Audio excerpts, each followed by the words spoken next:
ساری کتاب میں یہ بالکل میرے بھائی ایسے ہی ہے، جیسے کوئی آدمی نا اپنا دانہ پیس کر اس کے پراٹھے پکا کر نہ کھا رہا اور مزے کر رہا، دوسرا بیچارہ جا کر زمین میں بیج بواتا، یہ کہتا بیوقوف آدمی میں پراٹھے کھا رہا ہوں، یہ گھر کا بیج بھی جا کر زمین میں پھینکا، مگر 5-6 مہینے کے بعد نتیجہ آ جاتا کہ پراٹھے کھانے والا پھر بھوکا مرتا، اس کے پاس کچھ نہیں بھی رہتا، اور جس نے اس وقت اس کے خیال میں حماقت کی تھی وہ پھر کھیتی لہلہا اٹھتی ہے، وہ پتہ ہاں۔ تو یہی بات ہے کہ دنیا میں جو مزے کر رہے ہیں اللہ کہتا ٹھیک ہے 2-4 دن کے لیے کر لیں، اب پراٹھے کھا لیں پھر تو مریں گے نا۔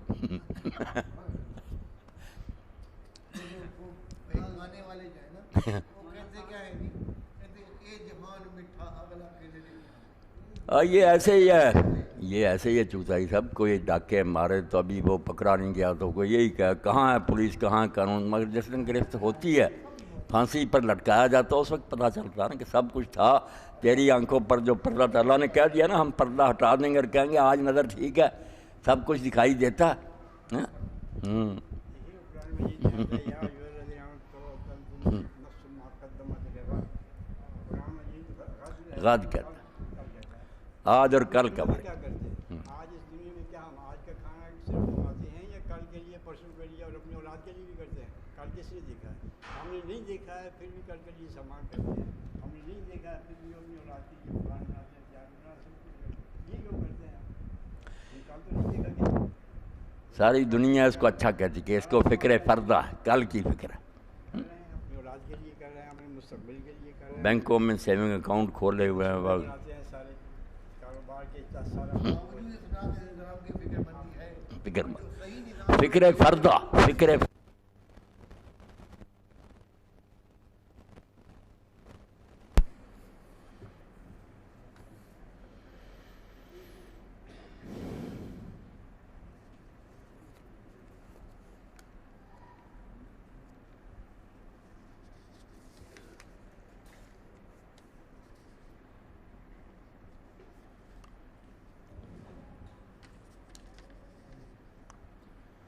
اعوذ باللہ من الشیطان الرجیم، بسم اللہ الرحمن الرحیم، شہر رمضان الذی انزل فیہ القرآن ھدی للناس وبینات من الھدی والفرقان، فمن شہد منکم الشہر فلیصمہ ومن کان مریضا او علی سفر فعدۃ من ایام اخر، یرید اللہ بکم الیسر ولا یرید بکم العسر ولتکملوا العدۃ ولتکبروا اللہ علی ما ھداکم ولعلکم تشکرون۔ رمضان کا مہینہ وہ مہینہ ہے جس میں قرآن مجید نازل کیا گیا۔ قرآن مجید کیا ہے؟ وہ لوگوں کے لیے رہنما ہے،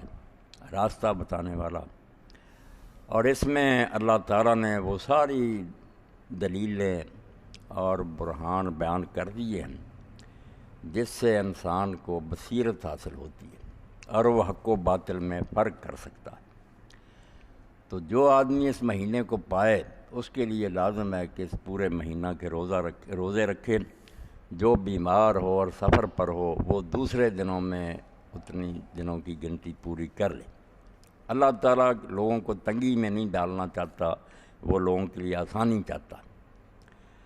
اور یہ احکام اس لیے اللہ تعالیٰ نے دیے ہیں کہ تاکہ تم دنوں کی گنتی پوری کر لو، اور اللہ تعالیٰ نے جو تمہیں ہدایت دی ہے اس پر اللہ کی بڑائی کا اعلان کرو، اور اس لیے کہ شاید تم شکر گزار بن جاؤ۔ یہ کائنات گپ اندھیر ہوتی اگر یہاں سورج اور چاند نہ ہوتے، اس مادی دنیا میں لائٹ کا انتظام نہ ہوتا، رات کو اگر کبھی چلی جاتی ہے لائٹ، چاند بھی نہیں ہوتا تو قیامت آ جاتی، کوئی سجائی نہیں رہتی۔ تو جس طرح اس مادی دنیا میں سورج اور چاند اور روشنی انتہائی ضروری ہے، اس کے بغیر زندگی کا کام چل نہیں سکتا تھا، اس سے زیادہ آپ یقین جانیں کہ 2 سورج اور چاند جو ہے نا، کتاب اور نبی، یہ اللہ پیدا نہ کرتا تو اس دنیا میں جو فساد برپا ہوتا جو ہے اب بھی، جو لوگ کتاب اور نبی سے منہ موڑ لیتے ہیں، ہم دیکھتے ہیں کہ پھر زمین جو ہے ظہر الفساد فی البر والبحر، ہر جگہ خرابی۔ بھگت رہے ہیں ہم، اخبار رسالے میڈیا سب بتا رہا، پوری زمین جہنم بنی ہوئی ہے، کیونکہ وہ دونوں روشنیاں انہوں نے گم کر دی۔ اللہ کی طرف سے موجود ہے مگر آنکھیں بند کر لی، ان کی طرف دھیان نہیں دیتے۔ تو شمس اور قمر جتنے لازمی تھے نا، ان سے زیادہ ضروری تھا کہ اللہ تعالیٰ نے اگر انسان کو پیدا کیا ہے تو اس کو یہ رہنمائی مہیا کرے، اس کو بتائے کہ کون سا راستہ فلاح کا اور کہاں